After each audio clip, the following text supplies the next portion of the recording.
this is Street Level Spirituality with Hangin with. This is January 1, 2020. It's not funny, it's 2020. There's a lot going on.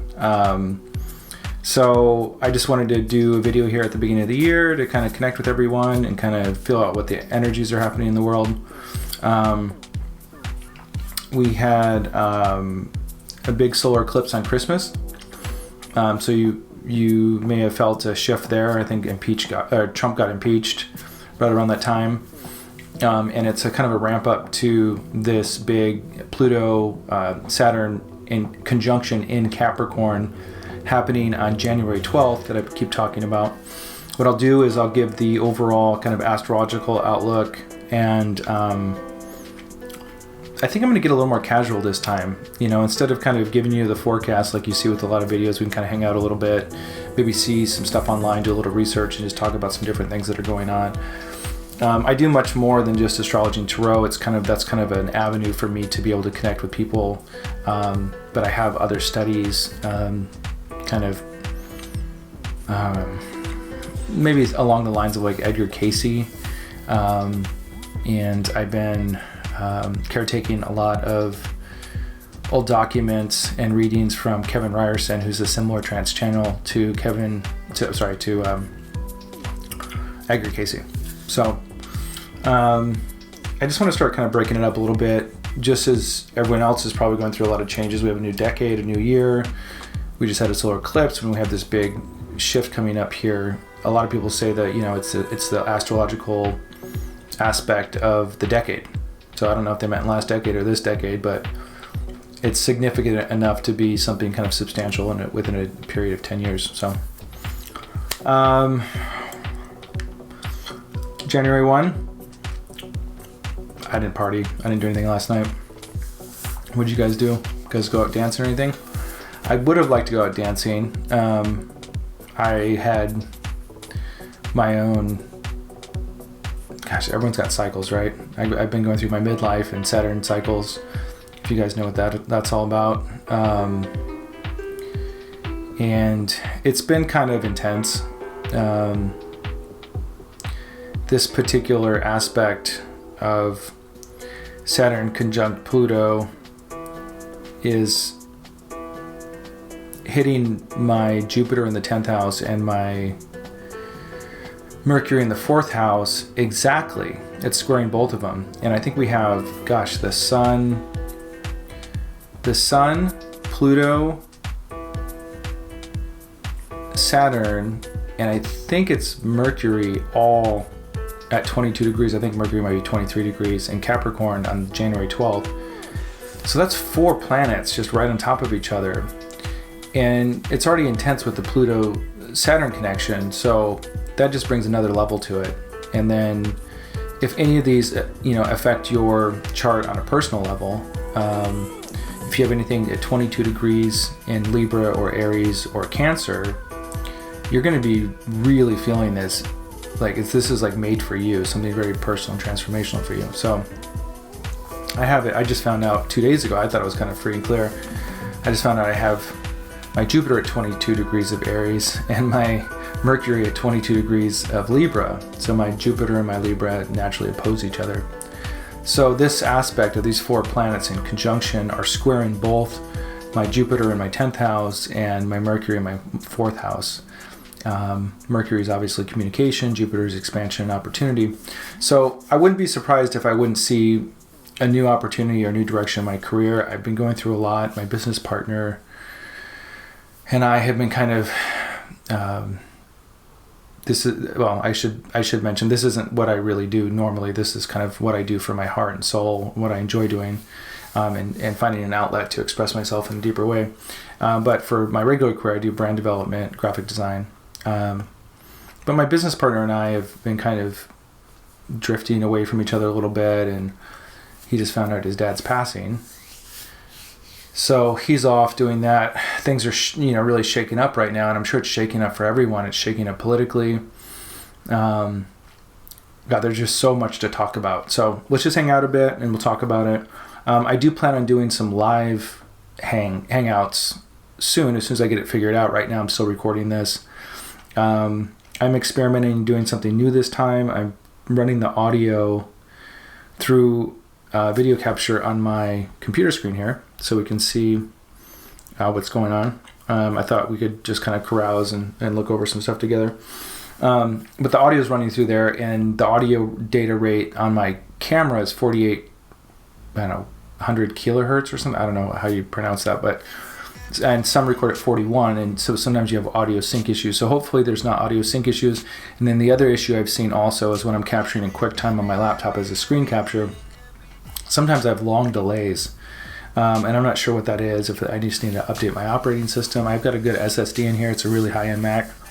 But anyway, so we'll see. We'll see if this works. So if for any reason everything's kind of funky, at least you can hear my voice and we can still talk through this stuff.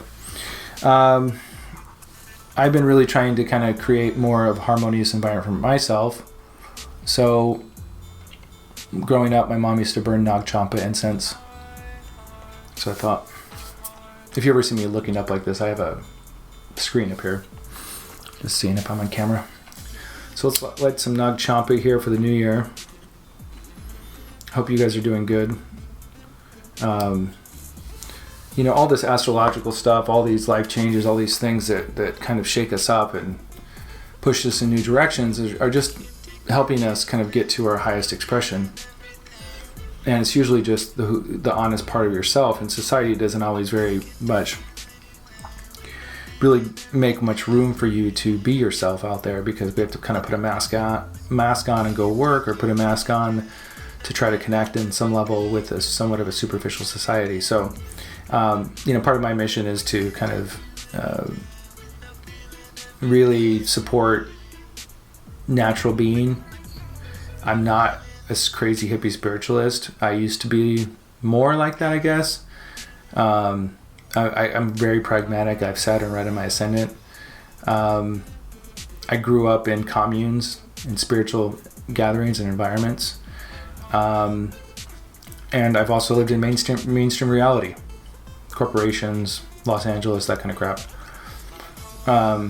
So I've kind of really exited everything, all of it, and I feel like there's a path that's if you really, really want to discover that inner truth, you got to shed a lot of bullshit, and I think that there's a path that and information available that is more of a spiritual science, I guess you could say. Anyway, so I like to share more and more with you guys, and kind of the other kind of things I do that are a little more low key and I don't really talk about much. But anyway, we'll get into all that stuff. Anyway, Happy New Year. Nag Champa. Oh yeah, and then I do other video work too. I was working on a music video, so I have this green screen behind me. Isn't that fun? I have no idea what I'm going to put there yet, but there it is. You can see it now. So anyway, that'd be fun to put some different stuff back there. Just for fun. Yay. Anyway, thanks for hanging out with me. Happy New Year. But we'll do this similar format in the sense that we'll just talk about some stuff, some astrology, stuff like that. And then once we're complete with that general overview, we'll get into each one of your signs and give you your own personal readings for the month. So, yay, I'm going to go put this in my orchid plant.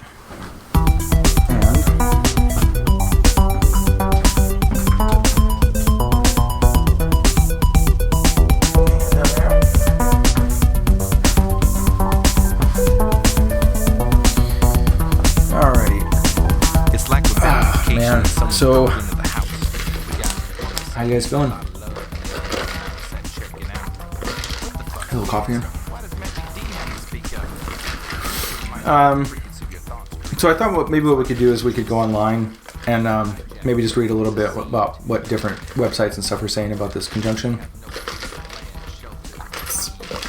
Hang out together.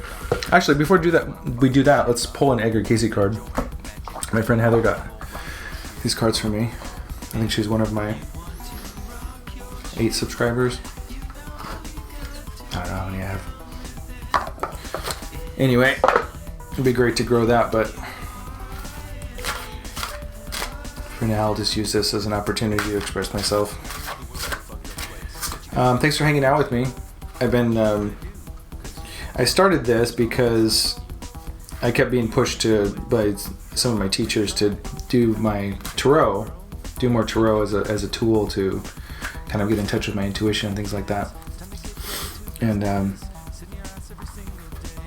then this hanging out format, I kind of liked it because there was a lot of times I was laying in bed, and it's nice to listen to some meditation music or whatever. I like computers too. I like build Hackintoshes and kind of just trying to learn about computers, which is kind of fun. It gives me a hobby to work on.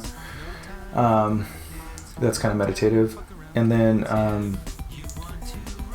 but I started trying to find videos that were like longer than 20 minutes to listen to, because I'd lay down in bed and sometimes I just want to hear someone talk or something, and hopefully something interesting. So I thought maybe we could just kind of create an opportunity to hang out together and just kind of explore astrology and tarot, and maybe even some ancient writings or contemporary writings of like modern psychics that I feel are legit and creating really cool stuff, and just talking about life in general. So anyway, to start this off, let's pull an Edgar Cayce card.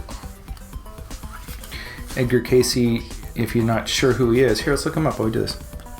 You try out this new screen thing. So I got this Pluto, Saturn, Capricorn thing here. Let's go to Edgar Cayce. There's a really great book called There's a River about his life.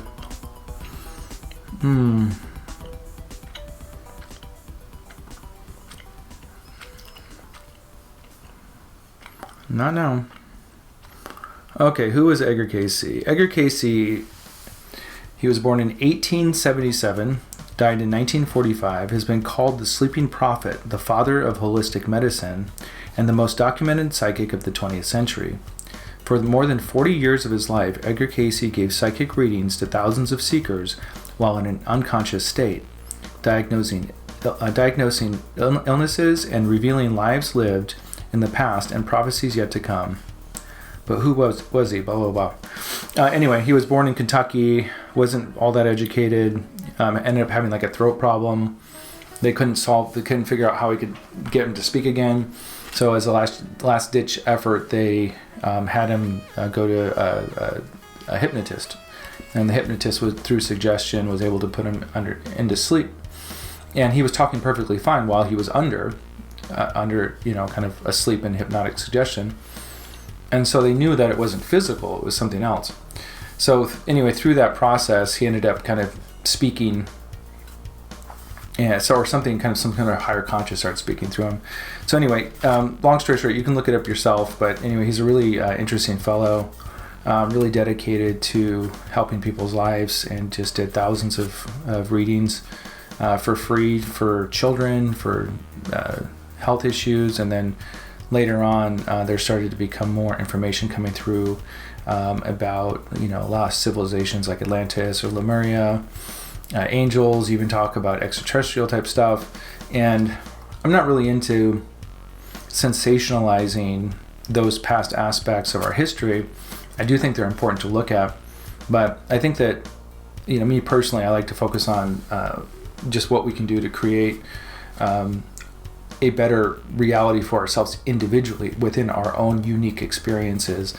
Not really focusing on so much on stuff outside of us. Use those tools to help us become more in tune and aware of who we are as people. And every day we have our experience. Right now I'm having my experience, and I'm doing the best I can to create something that's authentic and that's me, so I can relax into the moment and feel a sense of peace and create harmony in my life. And that comes from years of kind of living in high stress environments with corporate jobs or kind of mainstream life. I did the whole thing with the wife and the kids and the car and the house and the bills and the shopping and the bills and the shopping and the bills and the bills and bills. And that astrology always corrects you. So I had my correction in like 2006, and it just put me on a whole nother path. So I've just been exploring kind of how to really get in touch with that inner experience, and would like to be an advocate of that. I'm not really into gurus. I'm not into really even mainstream spirituality. or religion, but I do, look to Judeo-Christian teachings in a lot of what I do. I find it really interesting in Tibetan Buddhism. I tend to find both of those have truths in them that are really powerful that I can relate to. But you can find your truths anywhere. Whatever works for your personal experience. When we're being honest and we're not being fake about who we are, then we start to get in tune with the true spiritual nature. And it's not a fashion statement. It's not something that we do to appear like we're conscious or good out there in the world, but we come to rectify our own soul's experience here on this planet and come face to face with our shadow side and fears and all that stuff. Yay. So anyway, speaking of which, we've got this really intense aspect coming up. But anyway, so by Edgar Cayce, check it out. He's super awesome. They always say follow the money if you want to see where things are going. Well, he never really asked for any money. And I think that alone really set him apart from a lot of people. And and I guess he was a little self-effacing also. I mean, he just gave and gave and gave, and these readings were a lot of energy for him, and he just continued to do them as his health degraded as he got older. And I think he just really had a deep sense of love for humanity and wanting to raise people out of the suffering that they're experiencing here on this planet. So anyway, we're about to get to the card. I'm gonna drink some tea here. It's a beautiful day. I have right now it's 4:11 p.m. in California, and I've got this beautiful light coming in. I mean, I've got studio lights here, but right behind the camera is a glass door. I have this really beautiful light coming in, filtering through the tree. It's really nice. I really would like to get some cameras and stuff that I could kind of do a multi-camera thing. I think there's like these video input devices with switchers. Can't afford it right now, but it'd be nice.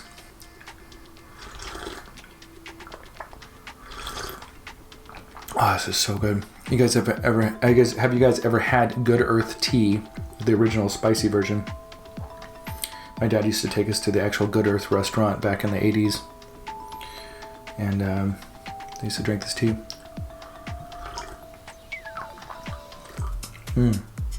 Anyway, I hope the audio is syncing. I haven't had much luck with it, so apologize if it's not. Just shuffled some cards here. Let's go ahead and let's just say the number 3. 1, 2, 3. There we go. Okay. All right, let's see. This is our card for the month, for the beginning of the year. It is right here. Oh, I guess it's not in focus if I go close. But anyway, there it is. And just looking at my recording settings here. Trying to get an idea of how big these files are. Okay, so your message, or our message, is for the beginning of this year and through this Pluto Saturn aspect is: thoughts are deeds. Do not be other than optimistic. That's from Edgar Cayce reading 793-2, in case you're looking that up. Thoughts are deeds. Do not be other than optimistic. Well, that's wonderful. So, thoughts are deeds. Be optimistic. So let's see. What can we focus on being optimistic about? So I'm going to be optimistic about my career.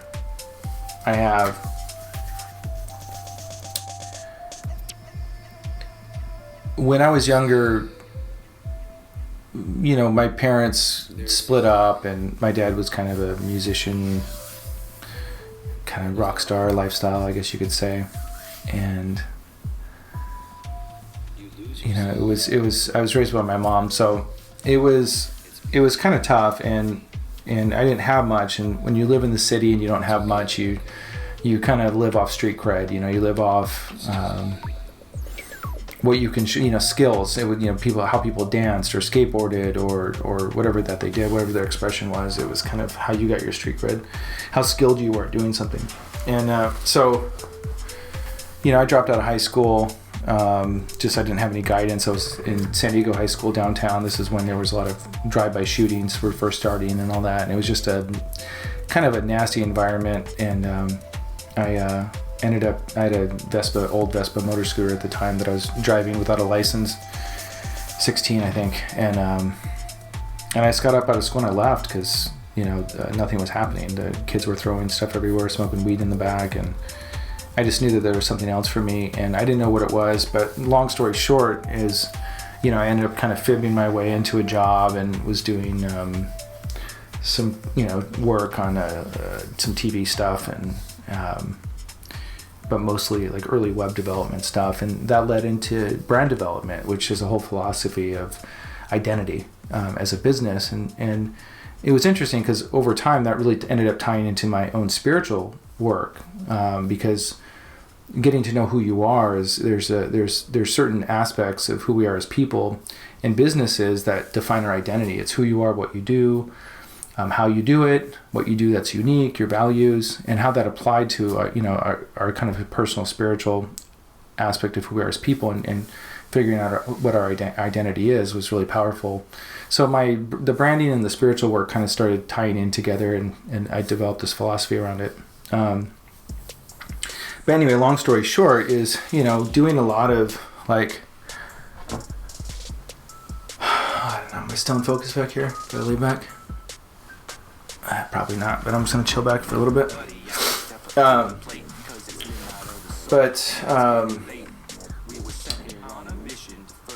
So anyway, I ended up doing a lot of like, I got into ad agencies and was a creative director. So we were doing work, and, a lot of small jobs, but I got fortunate and I did some big work for Sony PlayStation and some work for Nike, and MGM, Universal, some other companies.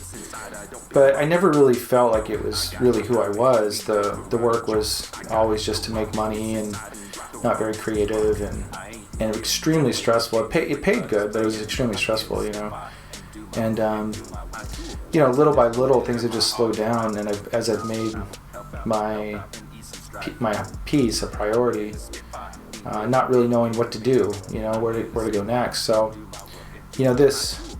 these powerful aspects, these astrological aspects that have come up already at the end of the year and the beginning of this year, have really pushed me out into reevaluating my career and what I'm doing. And, a part of my spiritual growth in the last 5 years, I went through some big awakenings. I saw my own soul. I had the veil pulled back and I saw my own soul wandering the earth. And being a little confused, and that was alarming. And so I've kind of just shed everything, slowly year after year, just shed everything, and just getting to a point of a lot of quiet and peace, but not knowing where I'm going with my career, and really just not wanting to be around that kind of energy anymore of the intense, heavy work stuff. And so anyway, I'm just focusing on some creative projects and things that mean something to me. I'm just hoping that something will work out eventually, hopefully. If you guys need a reading, give me a call. I could definitely use the gig. But anyway, I don't know what the hell I'm doing, but I have this weird feeling that everything's going to work out. And so I'm going to be optimistic, just like our card said. And it's weird. I've got a couple leads on big projects regarding like music and stuff like that, which is a big part of my life also, growing up in a music family and stuff. So who knows, maybe I'm going more towards the spiritual work or the music, or music and spiritual work together or something like that. I don't know what's going on, but something seems to be happening. How's it look? Am I out of focus? I don't know. Anyway, blah, blah, blah, blah, blah. How's my audio? I don't know. So, hanging with. That tea's good. I like it. So, be optimistic. We're gonna be optimistic, and we're gonna look at, my friend, for instance, my business partner's, his dad's passing as we speak right now.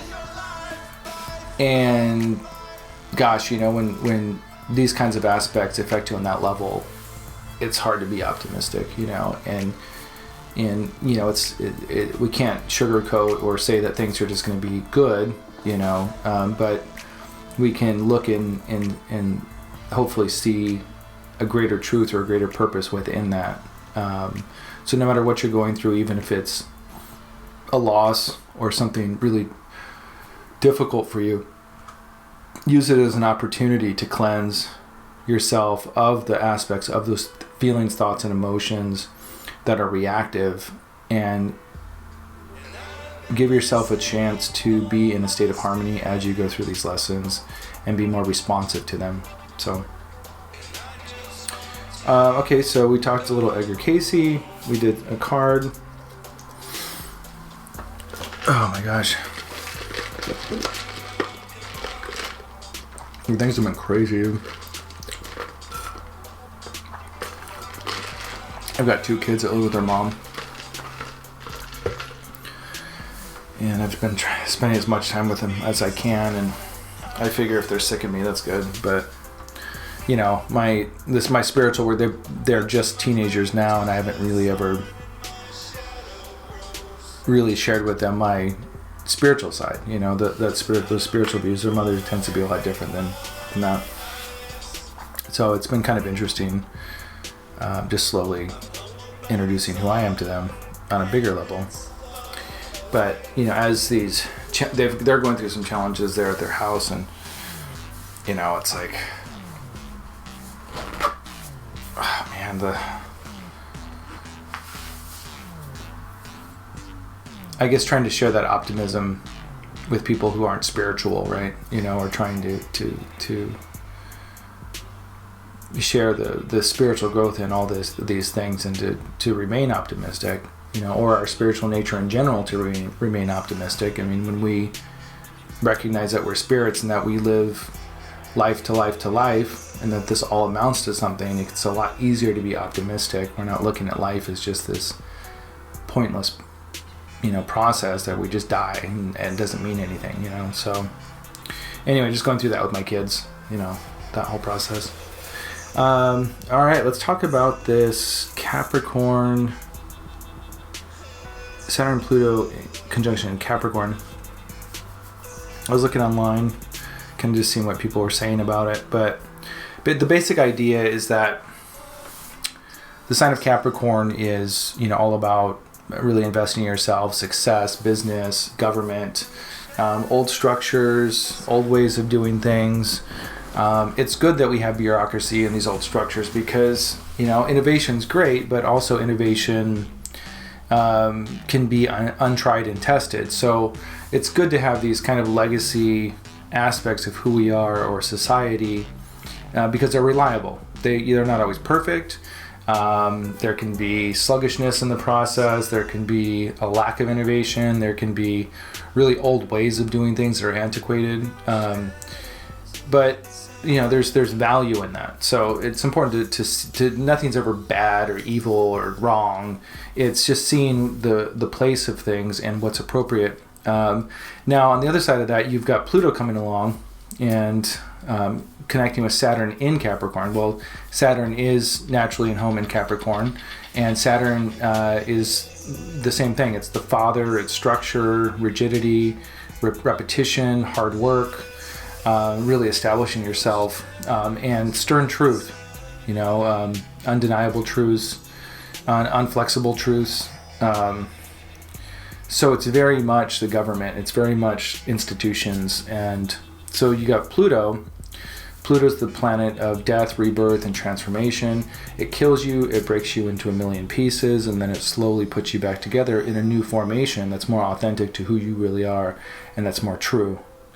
So even though it may come in and annihilate you, and yes, it takes a long time to come to terms with it and rebuild who you are, it always puts you back together. That's the cool thing about Pluto. So, it might annihilate you. It might change things in ways that you can never go back to the way things were before.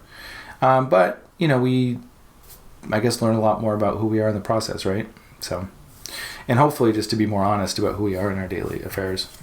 So anyway, so that's the general gist of it. I wouldn't be surprised to see if, I read in one of these articles that in the chart for the country of China, this is aspecting Jupiter, so which is expansion. So potentially we could see China attempting to expand its borders. We could think of that in small or really extreme ways. I don't want to get too negative about stuff. Let's stay optimistic.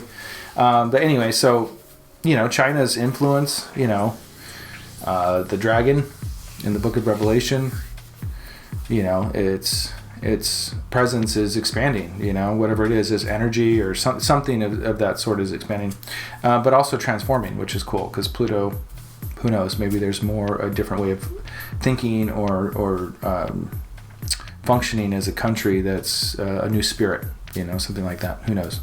We will find out soon enough. And all these things will be affected throughout the whole year. 2020 is the year. We've got the elections coming up in November. This is the year where government, the power of the people, Pluto is also about power, giving away our power, and reclaiming our power. And that's a really important thing. Oftentimes people give away their powers in return for security or a sense of security or a false sense of security, but there's always a price for that. So keep that in mind, that being autonomous, independent beings can feel lonely sometimes. But when you're seeking your truth, that's okay. You need that alone time to really get in touch with your truth and get strong in your truth. But there's nothing parasitic sucking on you when you really begin to think for yourself and start to function as an independent being out there in the world.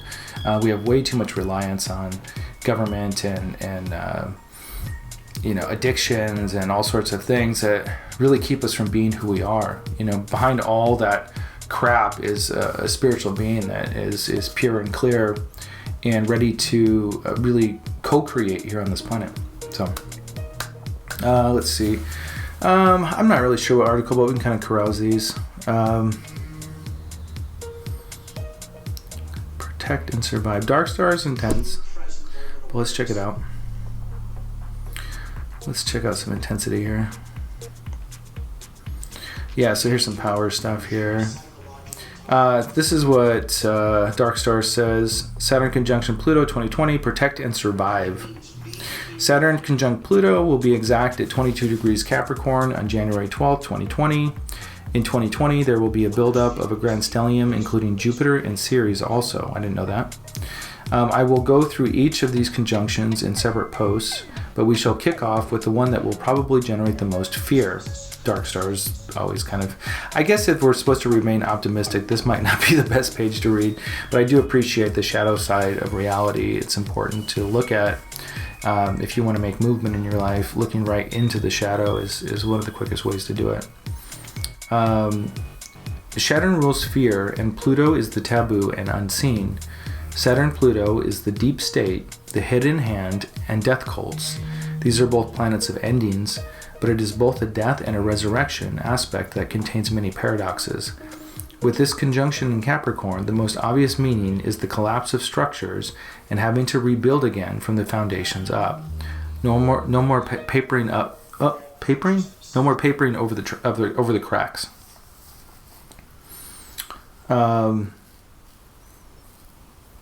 So, and these are the dates here: April 6, 2019, May 28, 2019, December, February, and then September and October will have another influence of this. Not exact, but during the retrograde. So, I guess what I'm saying here is that these aspects they've been around for a while, and it's not like in the next couple of weeks something's going to happen totally unexpected. It could be unexpected, but it's not going to be outside of themes that we haven't already seen.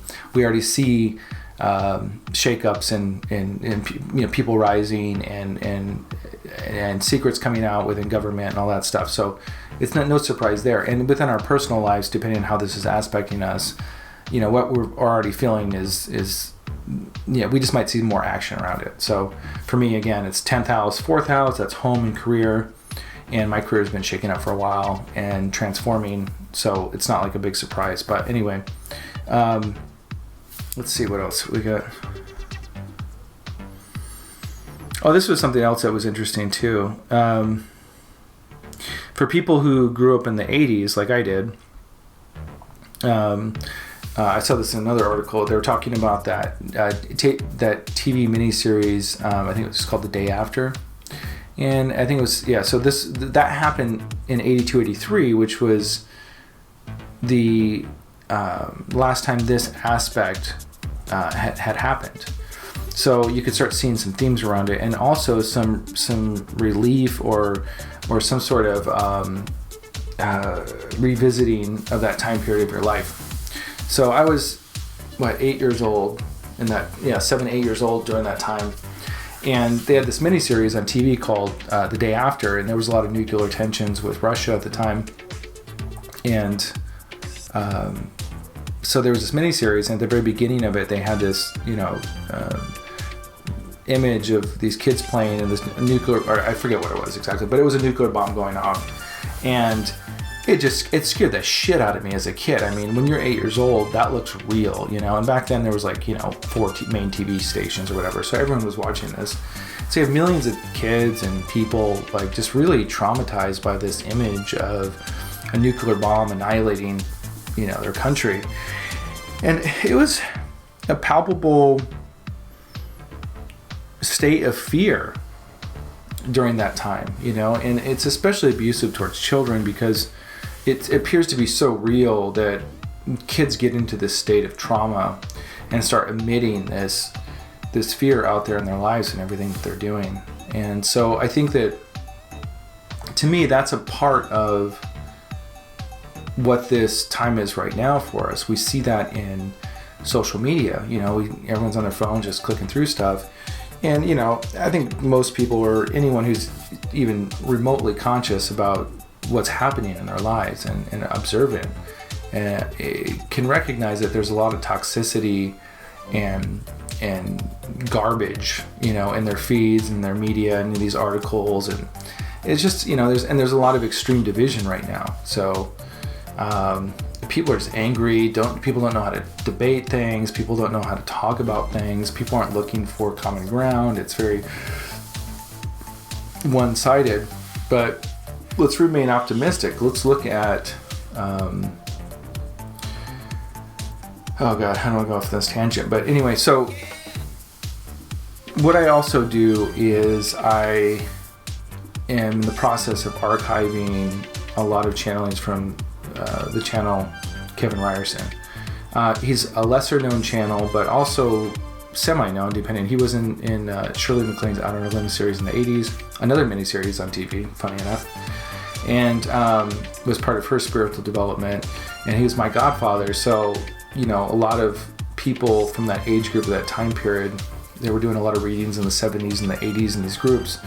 A lot of those people are getting older, and so I'm slowly receiving a lot of these old recordings and tapes, and I just got some papers, some transcribed papers from a lady that was a big part of those groups, and I started to take those papers from the 80s and transcribe them. I just finished the first PDF. Here it is right here. I think it's right here.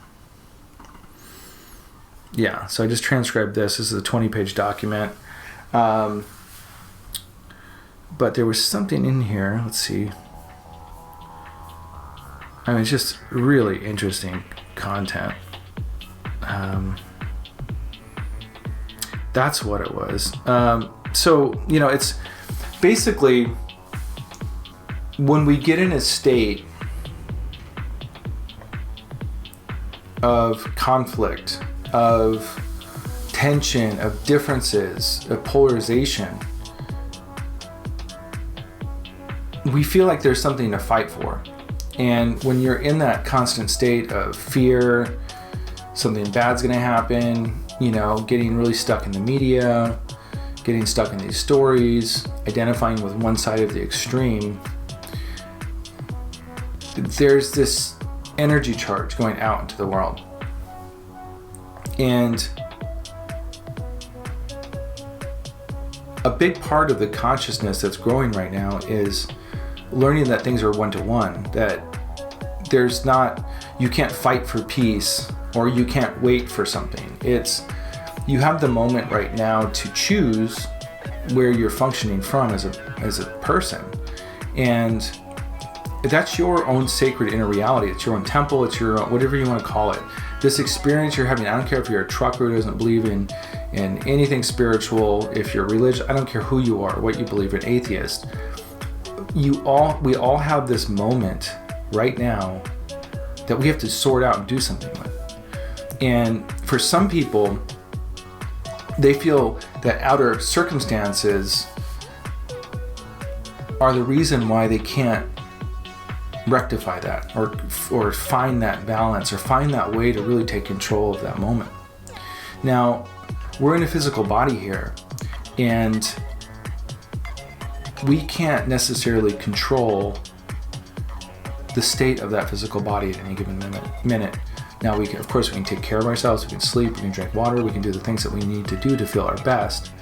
But it's to really understand what's all happening here, we have to see it within a multidimensional concept. And I don't mean multidimensional in some spiritual way. I mean that we're having many experiences simultaneously. So as I sit here right now, and as you sit where you're at right now, you're having a physical experience, and we can direct our consciousness to be aware of that physical experience. I can touch my hand here, I can touch my arm, I can feel my breathing, I can feel where I'm sitting, I can feel the air around me. And then instantly with your consciousness, you can go right into your mental space, and you can go into your mind, and you can think about things, and you can do things there. So that's a second dimension that we're exploring. Then there's the spiritual dimension, and the way I would describe that is there's this part of you that kind of longs for something. It's not the part of you that longs for something physically, like a desire to eat something or sex or get out and do something physical. It's this part of you that is wanting to express a sense of purpose upon this planet. And it's easy, we can distract ourselves, we can watch Netflix, we can play video games, we can hang out with friends, we can go drinking, we can do all those things. But it's kind of like that thing still lingers there. It's that part of you that wants to fulfill some sort, or for, at least in my case, it might be different for different people, but in my case, it was to articulate and bring something from my inside out into the world. And I bypassed that for so many years that now I'm at a place where I kind of don't have a choice. Astrologically, I've been through my midlife planets, I'm going through all these changes, and so I've had to respond, because what happens is the universe will just kind of shut everything down around you, and the things that used to function for you don't function anymore. And when that happens, people can get depressed, they can think life's over, they can think all these things depending on the degree of it and what they're experiencing. Now, what's important is instead to start listening to that dimension of your being. Again, this isn't some wacky spiritual thing. These are experiences that everyone's actually having. And to be able to focus and identify different aspects of it in its totality, we can start to see what we're truly working with and get out of a fantasy mode and into a real practical present life on this planet. And that to me is spirituality, because we're responding to a deep need that we have inside of ourselves. It's not that we're reading about crazy, weird things and forcing positivity and all this crappy stuff we see out there, or some yoga fashion show with goats or whatever crap is out there. So anyway, so it's getting real, it's getting present. But anyway, so I'm just talking about these different dimensions of who we are, and coming to terms with that. But anyway, so in this in regards to negativity, going back to the day after, going back to social media these days and things like that, is we have those different dimensions of our experience, and that's the state of those dimensions, the state of our mental state, the state of our physical state, the state of our spiritual state. And the state of our spiritual state, to me, is always pure and perfect. It's this thing that never leaves you. It's great. It's always there for you. But the state of our spiritual state is more so if we're responding to it or not, if we're acknowledging what these deep needs are to express ourselves or what we're trying to attempt to accomplish being here on the planet. Now, maybe for some people, it's not really accomplishing anything practical. Maybe it's that they're learning to relax. Maybe they are learning to get back in touch with nature and allowing themselves to just be alone and make peace with that, you know. So for who you are and what you're doing, you know, it's all unique, but I can speak in generalizations in the sense that there are common themes in our society these days, and for some reason, because we don't have to connect with each other to connect, and that there is so much extreme division between thinking and people wanting to just be left alone.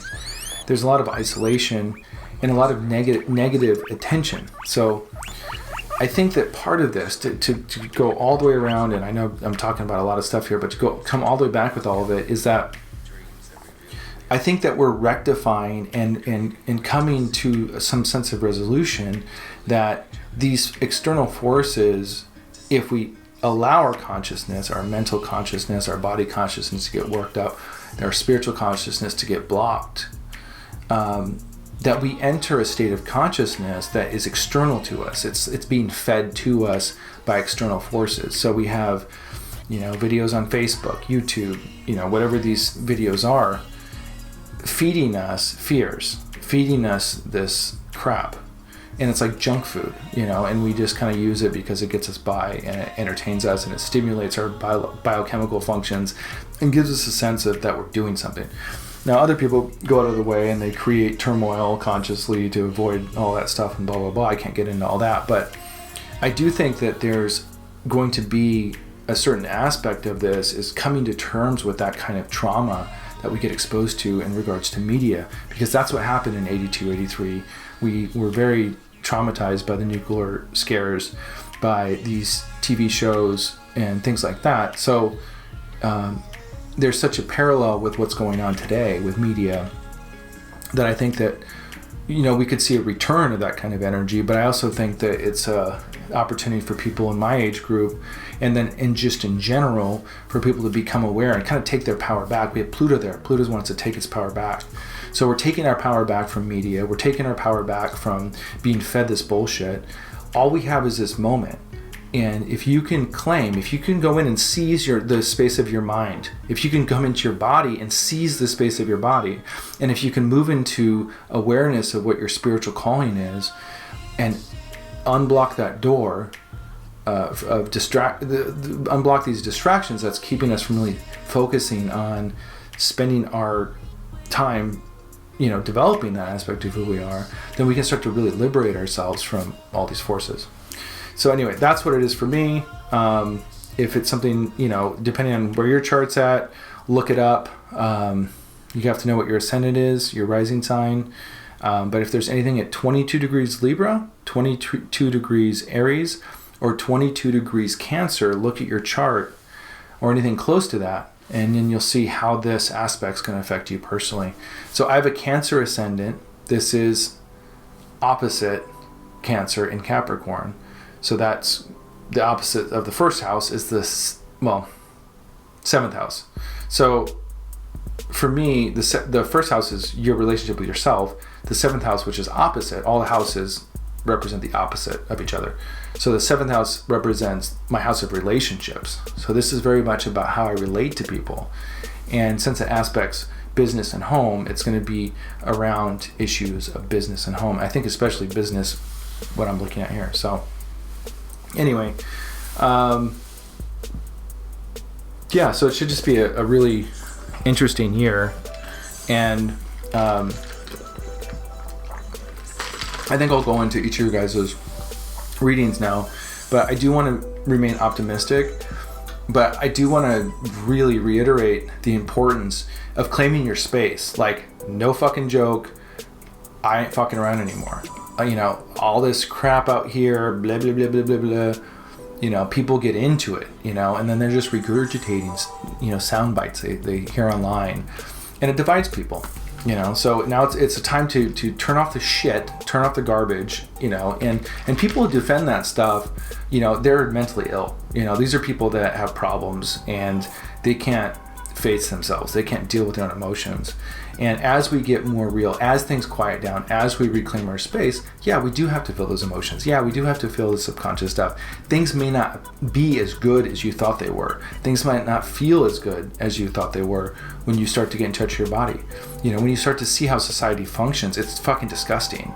And it makes you humble. It makes you really, really humble. And maybe not always feel optimistic because there's so much work to do. Once you get out of that smoke and those clouds and you really start to think for yourself, and this isn't for everybody. So for some people, astrology and tarot is about, what am I going to get? Where's my next boyfriend or girlfriend? What's that next job that's going to be better and better and better? And that's not the work that I'm here to do. The work I'm here to do is to focus on regulating your shit and getting your soul lined up and straight while you're functioning on this planet and reclaiming your inner reality and your inner space.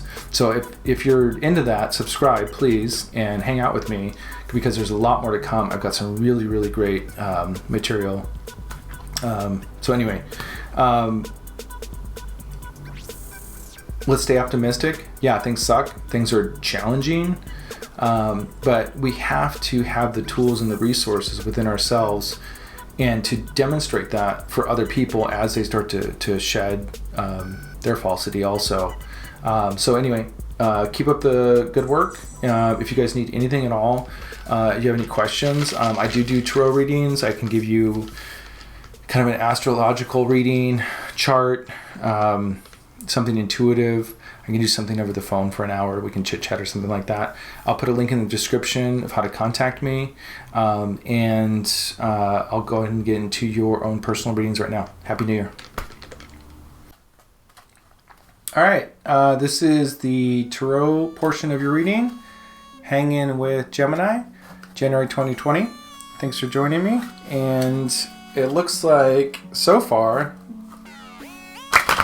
done about half the reading. So far, you've kind of, I think, struck gold with your focus card. Now, what I'm doing this month with January 2020 is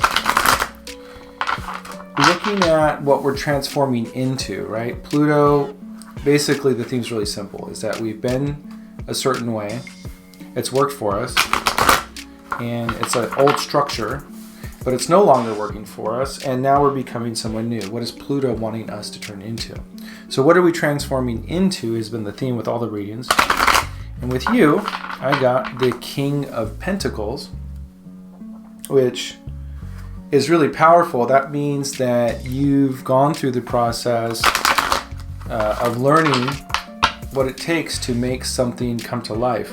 So whatever this vision is that you've had, you've gone through the process of being inspired by it, but maybe a little naive, then going through and kind of looking at what does it take on practical steps to make something actually happen, earning and learning a healthy respect for how much time and energy it truly makes to make something truly successful.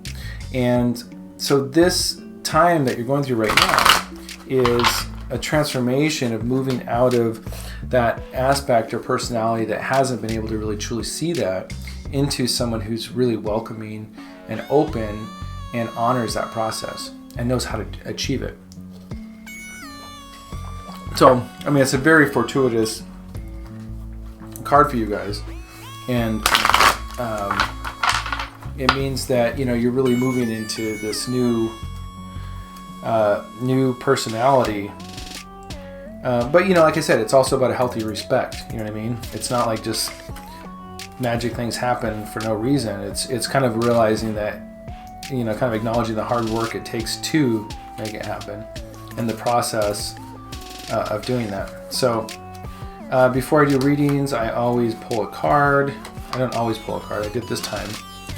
And it gives me time to kind of focus on the nature of each of your readings. So I pulled the King of Pentacles. There he is. Just wanted to take it out of the deck to look at it. So, another part of the King of Pentacles is that once you've kind of mastered this process of really focusing, investing time and energy into these types of things, is you're able to share that with other people. So that's another aspect of this. So transforming into the King of Pentacles, what's influencing that is the the Queen of Swords in reverse. So let's look that up and look at some of the unique aspects of that being in reverse, which I'm not super familiar with. Let's look up some of the themes here. Okay, so what has motivated this transformation? Well, let's put out the rest of your cards first. Okay, so in the spiritual realms, we have the Three of Cups. In your subconscious realms, we have the Eight of Wands in reverse. We have the Page of Cups in reverse in your recent past. We have the Nine of Pentacles in your near future. Your attitude about it is the Fool. Your environment is... Okay, so there's a lack of foundation here. The greatest hopes and greatest fears is that you're not going to have that connection. Okay, so the outcome is the Hermit. Let's check this out.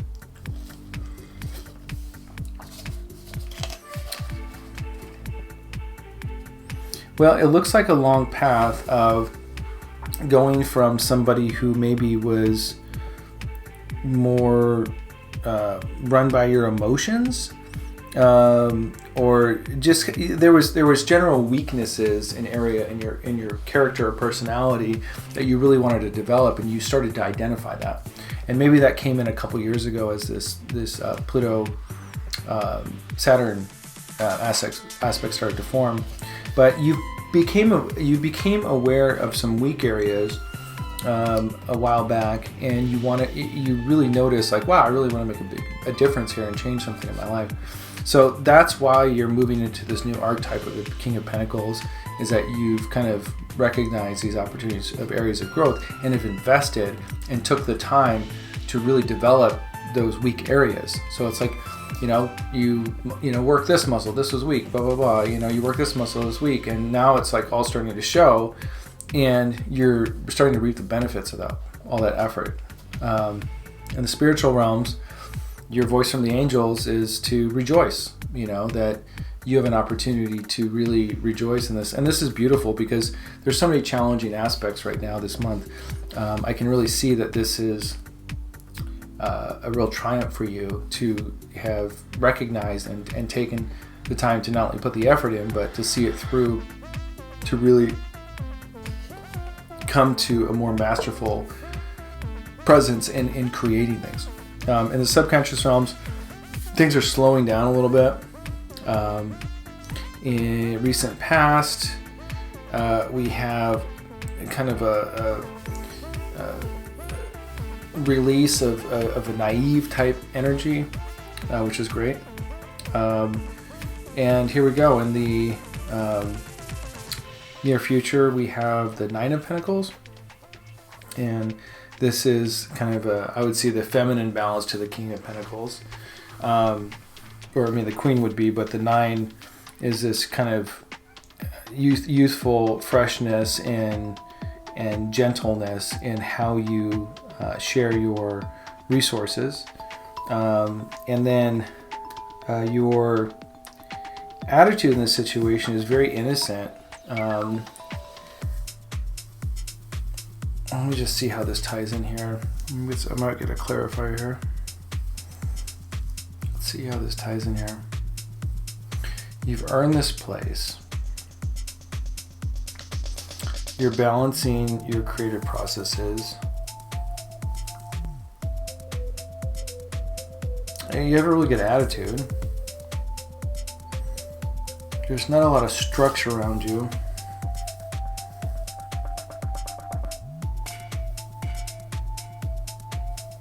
You've had to create the structure. Now there's some home stuff coming up here. Completion. Let's look this one up.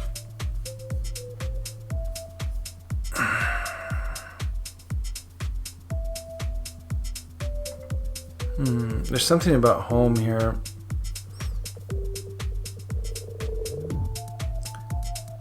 Let's get some clarity here.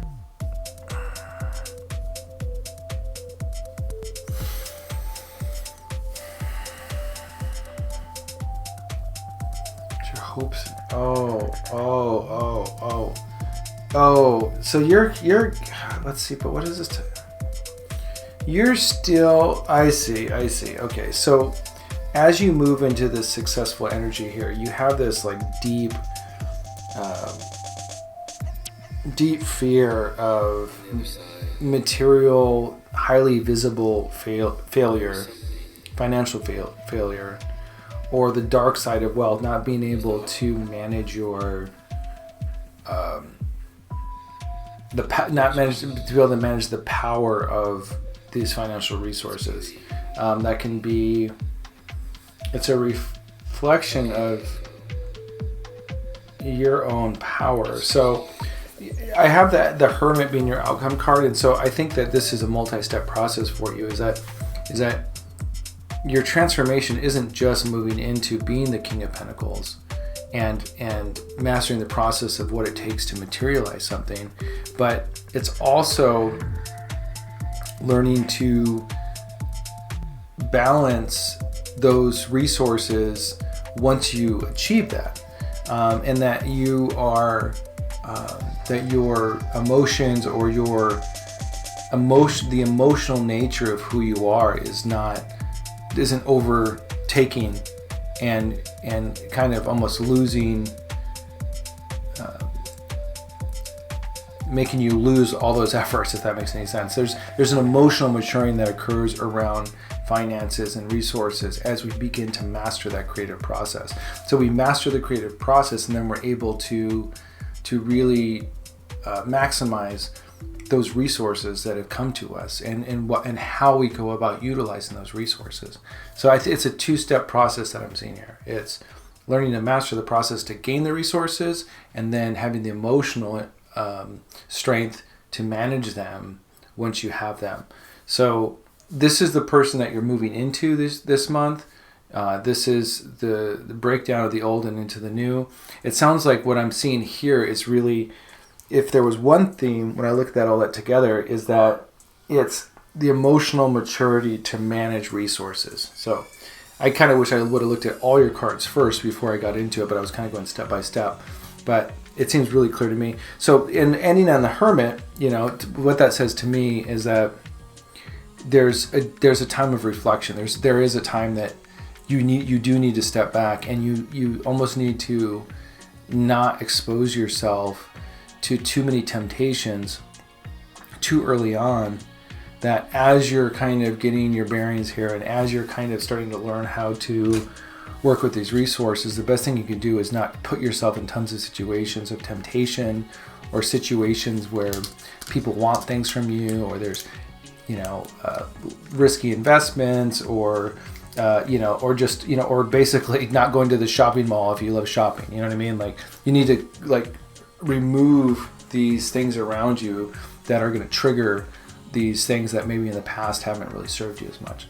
So taking the time, taking some space, having quiet time, and kind of being, successful, and somewhat isolating yourself. So anyway, whatever that means. Good job. And let's see here. What are we going to do? Anyway, I will see you guys next month. And good luck getting through this one. All right, take care. Bye.